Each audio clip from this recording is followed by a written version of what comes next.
Welcome to the Game Industry Rundown. My name is Mark. I've owned a tabletop game store for over 27 years. Today's topic is going to be Magic the Gathering Standard and why it's broken.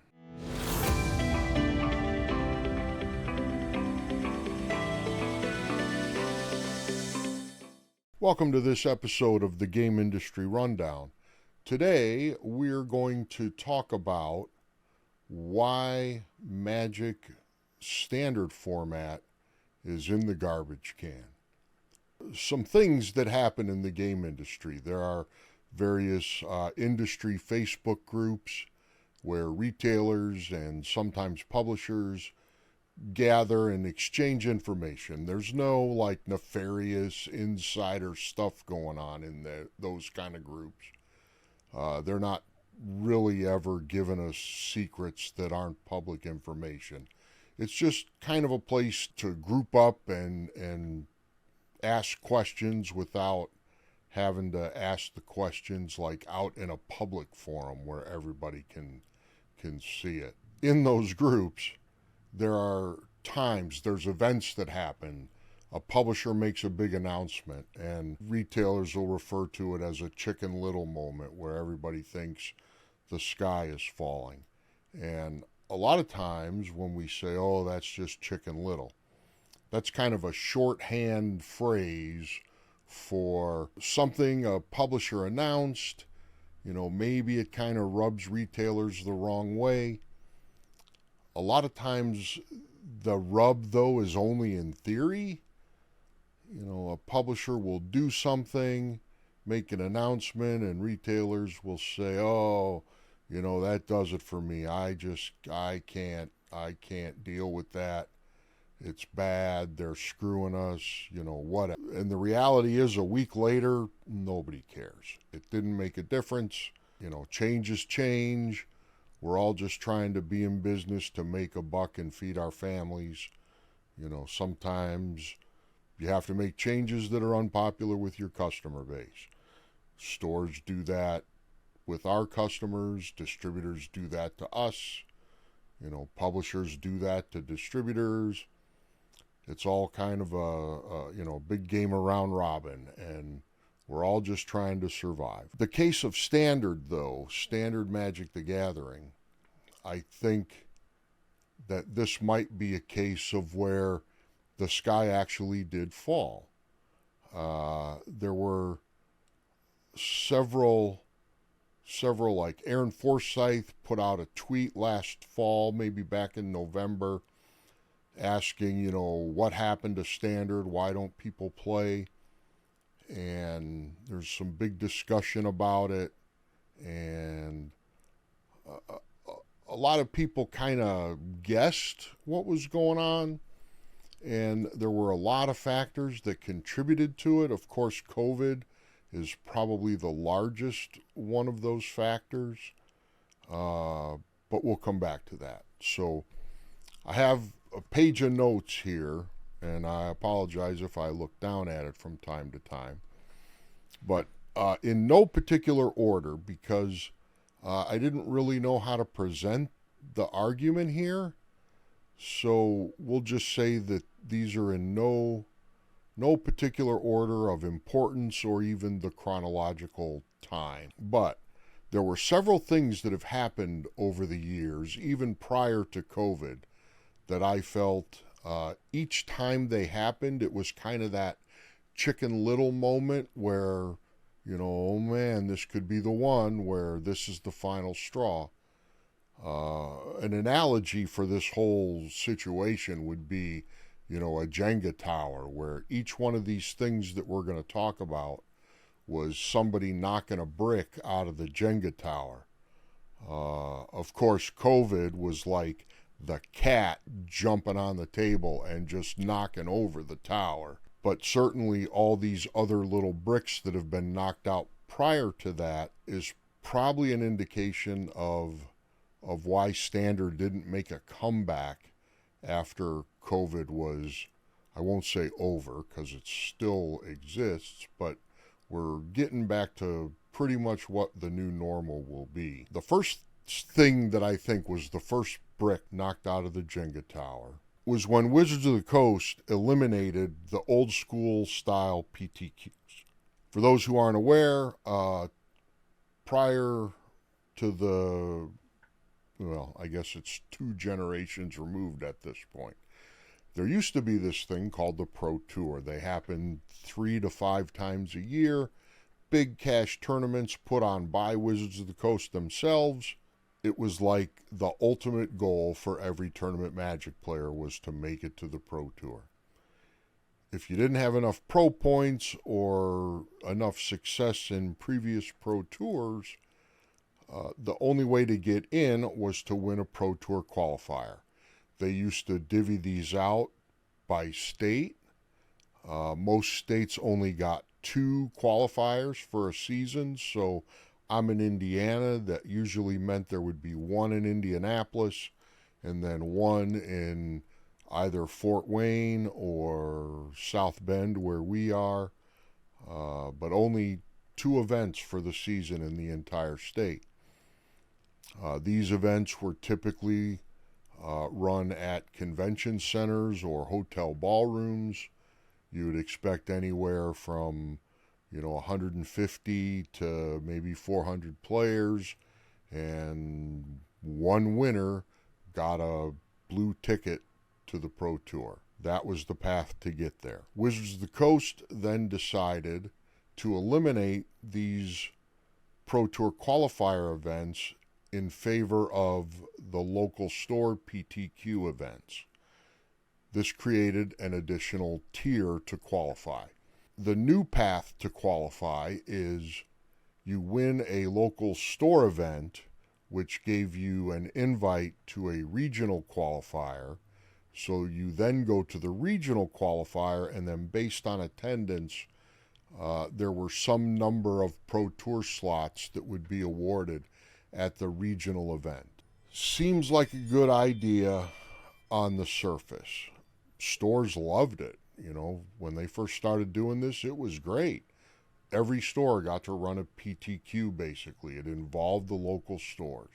It had a fatal flaw, I believe. Prior to this store then regional system, when it was just a PTQ, we had more than one group that was based out of our store, and certainly more than a few groups that were in our area, that their entire mission was to be this roving pack of PTQ goers.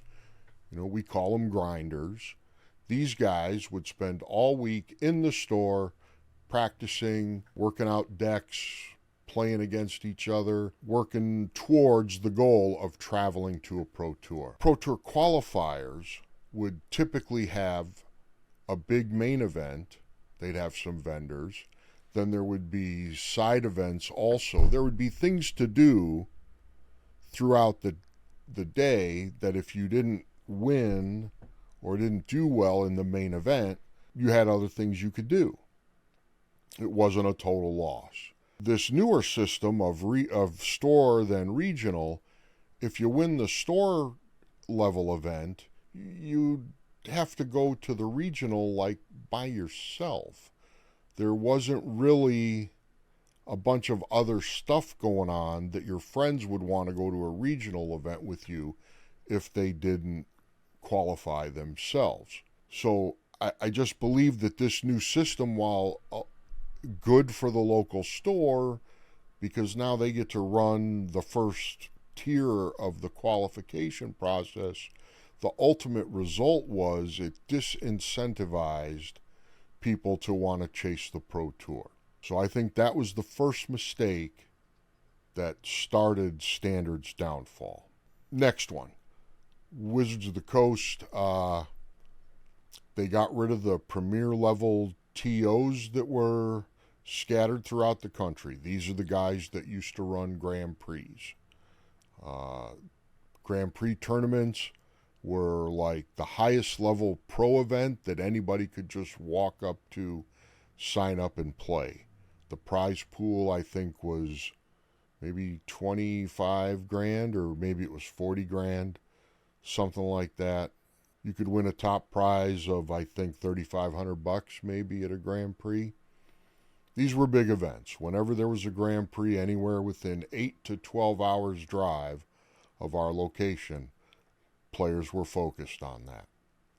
The recurring theme here is for people to play standard, there has to be an end game. They need incentive to play. So when people say now that standard is too expensive to play, that's kind of a shortcut phrase for, and this will be kind of goofy here. Standard is too expensive to play because I am not willing to spend X amount of dollars for what I expect my return on my entertainment time is going to be. You know, currently our F&M tournaments might be 6 on a low end, and sometimes we might get lucky and get 18 or 20 for standard. Time and time again, we get phone calls in the hour prior to that event asking if there's going to be enough people for that event. And this boils down to players' time is their most valuable resource. For anybody, time is the most valuable resource there is. They're not willing to spend their time driving down to the store to play standard if they're not confident there's going to be enough people there to play. And having the minimum of 4 or 6 or 8 players to fire an event, that's not really what they're looking for. They don't want to play the same 3 people over and over week after week. They could do that without the store. Those people could just get together and play once in a while and they'd be fine.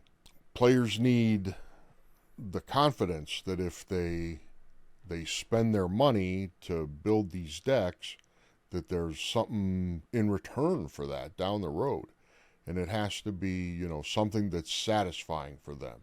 Not everybody's going to be able to qualify for a pro tour. Not everybody's going to win week in and week out. Some people just play because they like to play, but they want to be able to play. Another issue is in an exercise of, or I guess a display of, there's never been more truth to the phrase, if a little good, a lot must be better, not being true. It's Wizards of the Coast with the enormous number of variant cards, variant borders, alternate artwork, serialized everything, bloody. I mean, the sheer number of cards that are being printed and put out into the market is just astronomical. There is a very simple concept in economics that says a confused shopper doesn't buy. If you give somebody so many choices that they're just locked in analysis paralysis over what they want to buy, eventually they're just going to not buy anything because their time is the most valuable resource and they're not going to spend any more of it trying to figure your stuff out.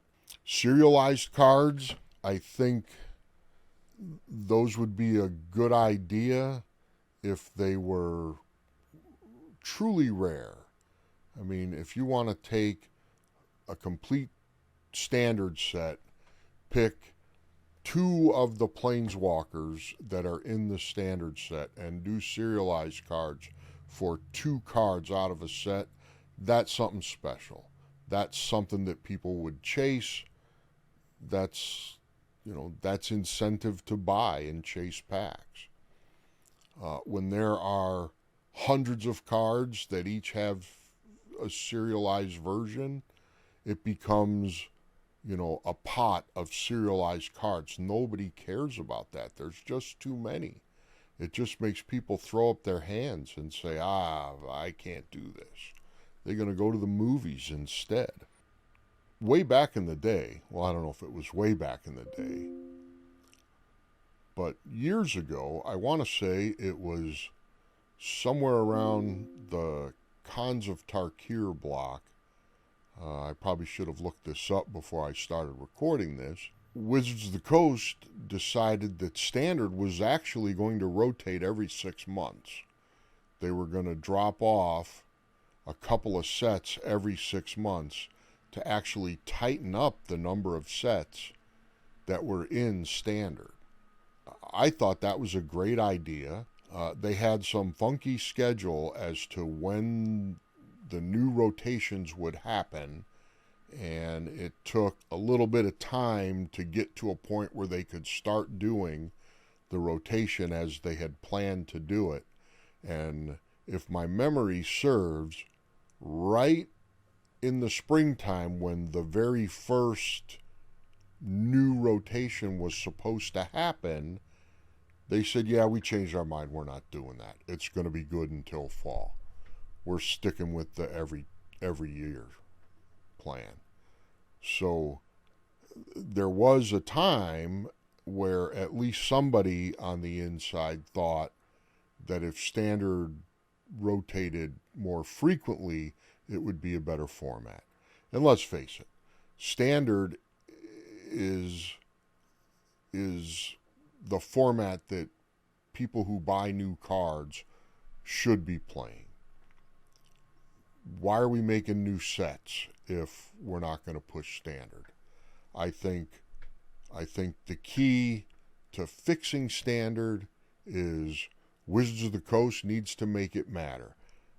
I know there's a lot of talk that, why would they play paper Standard if they can just play for free on Arena? And that might be true. But there is an awful lot of people who play Magic for the interaction. Sit at the table across from another human being, play some Magic, have some casual chit-chat about whatever's going on in life or the world, or, the latest spoilers for cards. It's human interaction. Arena doesn't do that. Arena may have contributed to the downfall of Standard, but ultimately it's Wizards of the Coast just not making it a priority anymore. For them to fix it, they need to make it a priority, whether that be some kind of store reward thing with, Planeswalker points, or Standard Championship, or something. If they want people to play Standard, they got to make it so Standard is important. Right now, people think all Wizards cares about is Commander.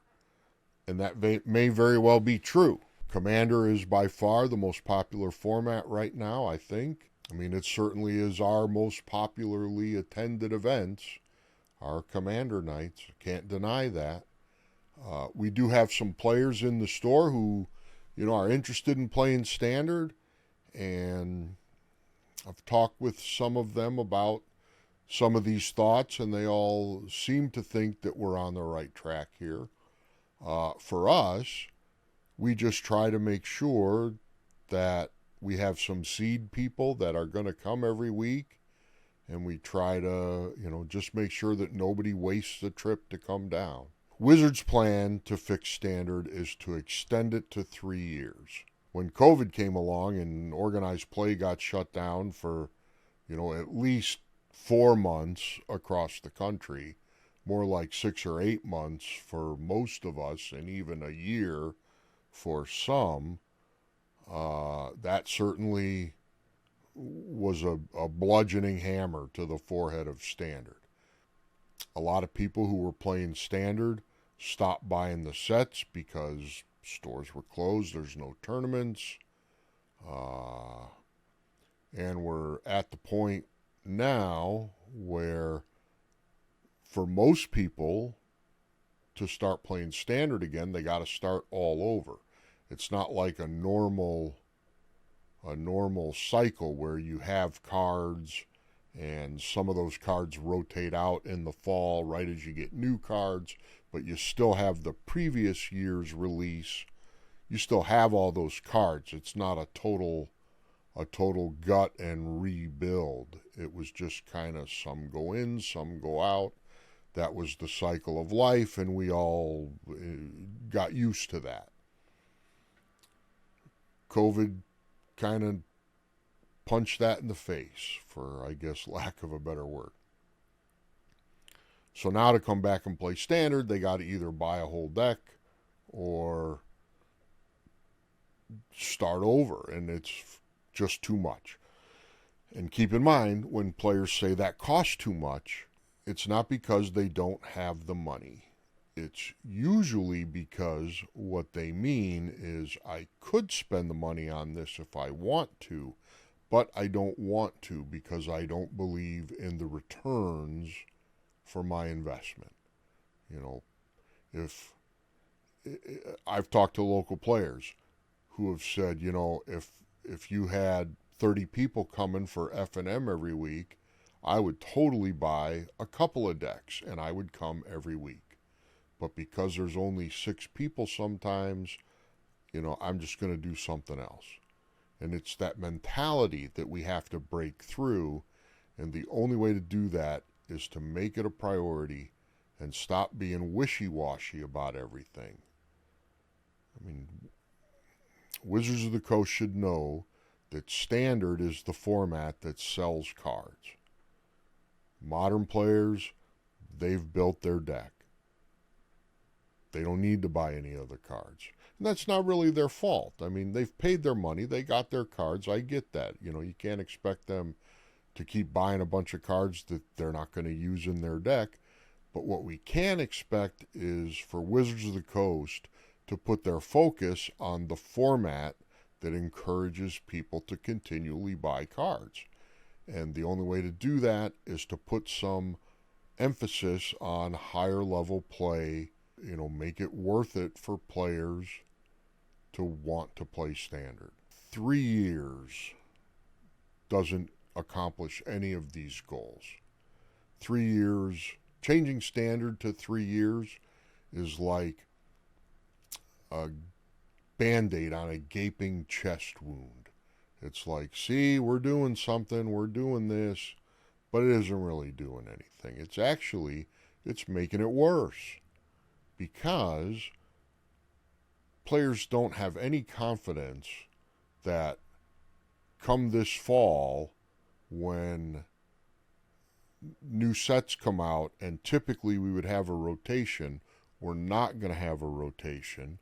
Now we're going to have sets that are in standard together that there's no way they could have been play tested together. Who knows what those card interactions are going to be? That could be another Chicken Little thing. You know, we're saying, hey, maybe that's going to be a huge problem. Maybe it will. Probably it won't. People are already afraid to spend money on Sholdreds because they're in fear of the card being banned. At the time I'm recording this video, we do know that on May 29th there's going to be a standard banned and restricted announcement. They've already told us that. So, you know, no one is going to build a deck or invest in any cards for standard until they find out what that is. No one wants to be the guy. Way back in the day, I had a guy come in once. He bought a playset of Jace the Mind Sculptor way back when World Wake was in standard. Playset of Jace the Mind Sculptors, and literally 2 days later, banned in standard by Wizards of the Coast. Yeah. Do that to enough people, they're going to stop buying cards. All right. Well, those are my thoughts on standard. I think standard is something that can be fixed. I am a huge fan of standard. It's the format that I prefer to play because I just like that it rotates, that it changes up, that it's different. You're playing different decks from time to time. I like it. I think Wizards of the Coast could do it. They just have to make it a priority. And, I mean, that means at this point having some of the higher level events be standard. And I know the highest pro level event is currently the DreamHack events, and they are an independent business. They're running the events, I'm sure, with their own dime, and I have no knowledge of if they're getting paid or anything like that. But I mean, they're a business like anybody else. Their incentive is to get the most people to come to their events, I'm sure. If they think a modern event is going to draw 1,000 people where a standard event is only going to draw 500, you can't blame them for picking modern. They're a business. They want the most attendance possible. We need some kind of intervention from Wizards of the Coast to incentivize them to do standard once in a while. And if we do that and we get, NRG in Chicago is running a cash tournament series. If we can, if they jump on the bandwagon and make some of their events standard, reinvigorate the community, it could work, but everybody has to do it. That's it for this episode of the Game Industry Rundown. In the comments, tell me what you think. Am I off base here? Did I miss anything? Do you have a brilliant idea to fix standard? Sound off in the comments. Don't be afraid to hurt my feelings. Tell me what you think. I can take it. That's it for this episode of the Game Industry Rundown. I'm Mark, and I hope to talk to you soon.